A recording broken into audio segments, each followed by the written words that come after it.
Hello everyone, welcome to Easy English. So here in this video we will learn about 5 most useful conjunctions with examples. So here is the first conjunction for you, that is unless. Unless का मतलब होता है जब तक नहीं, तो इसमें नहीं इंक्लूड होता है, ठीक है। तो आपको अलग से नोट लगाने की ज़रूरत नहीं पड़ती, इस अनलेस में ही एक नोट ऑलरेडी होता है। For example look at this example, you can not play, तुम खेल नहीं सकते। यहाँ पर नोट लगा हुआ है कैन के साथ, तो यहाँ पर हिंदी में नहीं की साउंड आएगी कि तुम खेल नहीं सकते। अब आगे वाला पार्ट पढ़ो, यू कंप्लीट दिस वर्क, कि तुम इस काम को कंप्लीट नहीं करते तब तक तुम खेल नहीं सकते, यही मतलब होगा इसका। तो देखो फर्स्ट पार्ट में नोट लगा हुआ है, ठीक है। क्या सेकंड पार्ट में नोट लगा हुआ है? नहीं लगा हुआ। लेकिन हिंदी में तो नोट की साउंड 2 बार आ रही है ना, कि तुम खेल नहीं सकते जब तक तुम काम पूरा नहीं करते, तो 2 बार नहीं है। तो यहाँ हमें कंजक्शन ऐसी ढूंढनी है जिसमें नहीं वर्ड इंक्लूड हो। तो अनलेस, अनलेस का मतलब होता है जब तक नहीं, कि तुम खेल नहीं सकते जब तक काम पूरा नहीं करते। क्लियर? तो यहाँ पर कंजक्शन आएगी unless, you can not play unless you complete this work. Next conjunction is until. Until का मतलब होता है जब तक। अनलेस का मतलब था जब तक नहीं, वहाँ नहीं भी होता था। यहाँ पर अनटिल, अनटिल का मतलब है जब तक। So you can not play, तुम खेल नहीं सकते। You don't complete this work. अब यहाँ देखो डू के साथ नोट लगा हुआ है, डोंट बोलो या डू नॉट बोलो एक ही बात है, ठीक है।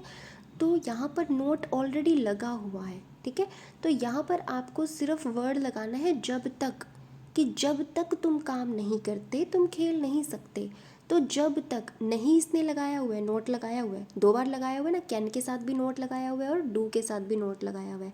तो हमारी हिंदी में भी 2 बार नहीं की साउंड आ रही है, तो 2 बार नोट लगा हुआ है। तो यहाँ पर हमें सिर्फ जब तक ये वर्ड ऐड करना है, तो उसके लिए हम क्या ऐड करेंगे? Until you can not play, तुम खेल नहीं सकते, अनटिल जब तक you don't complete this work, तुम इस वर्क को पूरा नहीं करते। आई होप दोनों के बीच में डिफरेंस आपको क्लियर हुआ होगा कि अनटिल कब लगाना है और अनलेस कब लगाना है। Okay, here is the third conjunction, that is although yet. ये पेयर में चलती है, यानी कि ऑल्दो के साथ येट भी आता है। आप येट ना लगाओ तो येट की जगह पर कॉमा भी लगा सकते हो, लेकिन अगर आपको 2 कंजक्शन लगानी है और एक में ऑल्दो लगा दिया है तो दूसरी कंजक्शन येट ही होगी, कोई और कंजक्शन नहीं आ सकती। ऑल्दो और येट इन्हीं की पेयरिंग होती है। ऑल्दो का मतलब होता है हालांकि, और येट का मतलब होता है फिर भी। क्लियर? तो यहाँ पर आपके पास एग्जाम्पल है, dash I was not agree, कि मैं अग्री नहीं था, मैं सहमत नहीं था। डैश शी कॉल्ड देम, उसने उन्हें बुलाया, फॉर द पार्टी, पार्टी के लिए। कि मैं अग्री नहीं था, मैं सहमत नहीं था, उसने उनको पार्टी पे बुलाया। तो यहाँ पर आप इस बात को कैसे कहोगे कि हालांकि मैं अग्री नहीं था फिर भी उसने उनको बुलाया? तो यहाँ पर आपके पास 2 वर्ड आएंगे, एक आएगा हालांकि यानी कि ऑल्दो, और दूसरा वर्ड आएगा फिर भी। तो although I was not agree, कि हालांकि मैं अग्री नहीं था, येट शी कॉल्ड, फिर भी उसने बुलाया, देम उन्हें, फॉर द पार्टी, पार्टी में।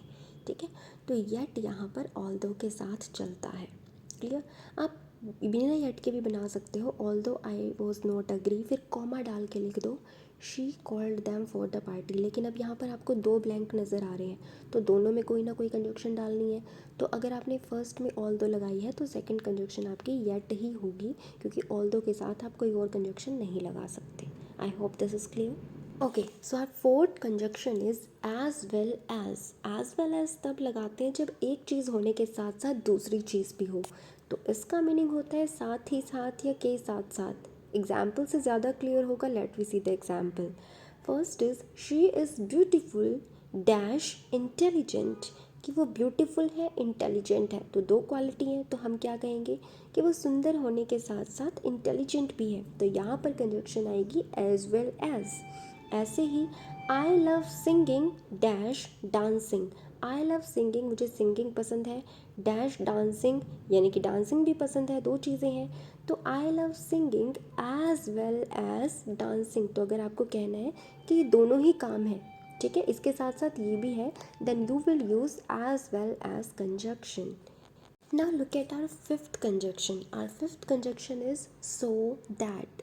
So that अलग अलग भी यूज़ होता है और एक साथ भी. हम बात कर रहे हैं जब ये एक साथ यूज़ होता है तो इसका मतलब होता है ताकि. एग्जाम्पल से क्लियर करते हैं. I study all the day and night, कि मैं दिन रात पढ़ती हूँ. डैश. आई कैन क्रैक, मैं क्रैक कर सकूँ माई एंट्रेंस एग्ज़ाम, अपने एंट्रेंस एग्ज़ाम को. तो यहाँ पर इन दोनों को मिला के आप क्या वर्ड लगाओगे बीच में, कि मैं दिन रात पढ़ाई करती हूँ ताकि मेरा एंट्रेंस एग्ज़ाम क्लियर हो जाए. तो वर्ड क्या लगाया आपने, ताकि. ताकि के लिए इंग्लिश में क्या लगाओगे, सो दैट.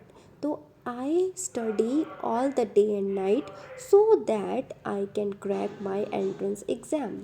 एक और एग्जाम्पल देखो. I gave you the money, मैंने तुम्हें पैसे दिए.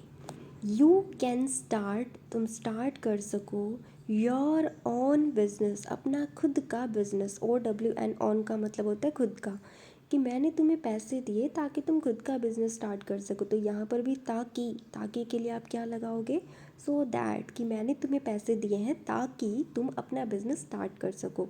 तो I give you the money so that you can start your own business.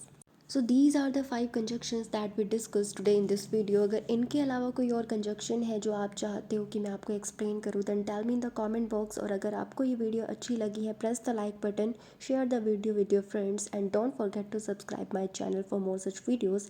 मिलते हैं नेक्स्ट वीडियो में. Till then take care, bye bye.